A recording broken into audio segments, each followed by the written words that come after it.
The average American consumes only less than one seafood or fish meal per week, and that corresponds to an omega-3 intake of EPA and DHA of only 100 milligrams a week.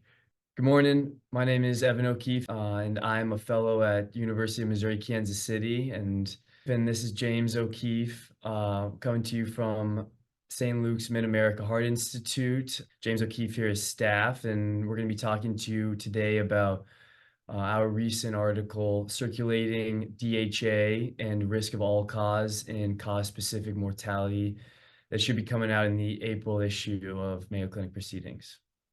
A little bit of background for this study was, the impetus was rooted in a 2021 study in Nature Communications, demonstrating a relationship between omega-3 and all-cause mortality, cardiovascular mortality, and cancer mortality, specifically DHA. Which is interesting because there are some schools of thought that think if there is a cardiovascular benefit, it lies mostly in the EPA formulation. So when the UK Biobank came online, I thought it'd be interesting to see if that relationship was preserved if you nearly quadrupled the original sample size. The original sample is 42,000, and this UK Biobank was another 117,000. Which we had omega-3 levels at baseline, which is really important. A lot of nutritional studies rely on like just the patients documenting how much they ate, which is quite unreliable.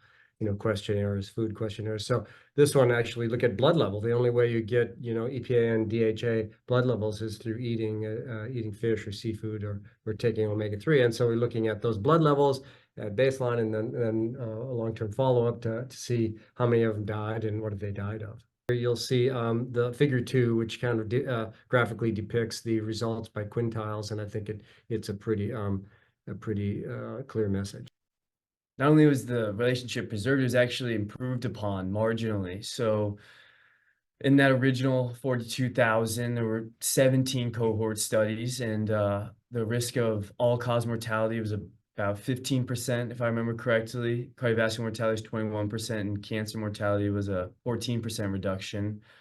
And in the top quintile, the top 20% compared to the bottom 20% of omega-3 levels. Correct. And we had a brilliant team of statisticians, led by Nathan Tintle, who harmonized those 17 cohort studies with the UK Biobank and showed that cardiovascular mortality was still 21% relative risk reduction, and all-cause mortality and cancer mortality actually improved to a 17% relative risk reduction. And when you looked at just the 120,000 patients in the UK Biobank, it was a 21% reduction across all categories. So fairly impressive results for DHA alone. Yeah, and 160,000 people followed 14 years, so really we think this is an important paper because this is a simple nutrient. I mean, this is a safe,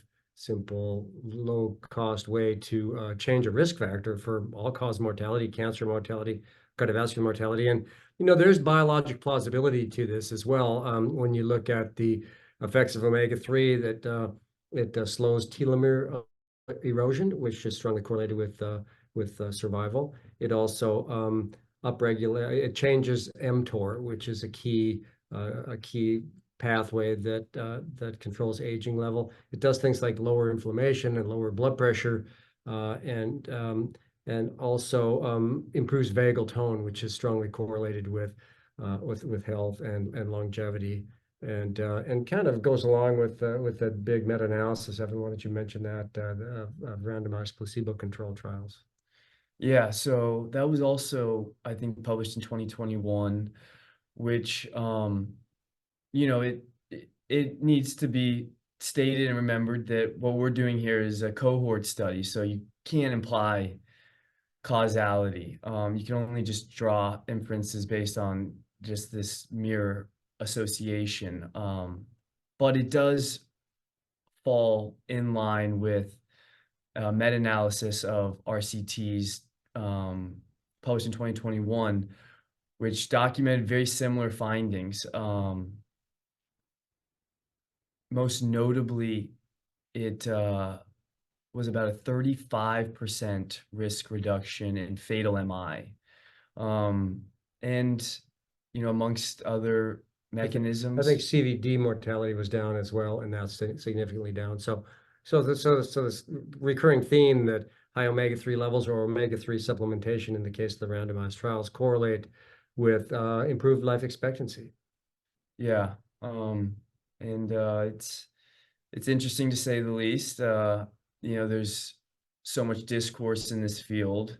A lot because it's a supplement, and in a cohort study like this, the supplementation is not standardized. But I think that not only can you be reassured about the sheer sample size, but also that this is very much mirroring previous results in RCT nonetheless. Yeah, and might mention that the lead author, Evan was the lead author, but the senior author was William Harris, sort of fondly known as the codfather of the omega-3 story. So he really understands this topic well, and he points out that, and you really need to get the omega index up to it's from 5.4%. The average American needs to be 8%, and to get there, the average American would need to consume about 1,000 milligrams of EPA plus DHA, which you could do by eating like salmon every day, or you could take a fish oil supplement.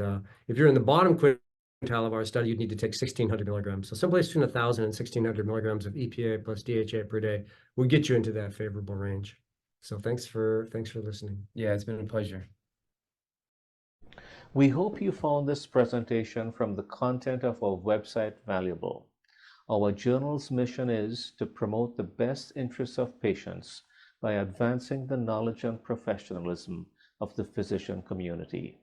If you are interested in more information about us, our homepage is www.mayoclinicproceedings.org. There you'll find access to information for our social media content, such as additional videos on our YouTube channel or journal updates on Facebook. You can also follow us on Twitter.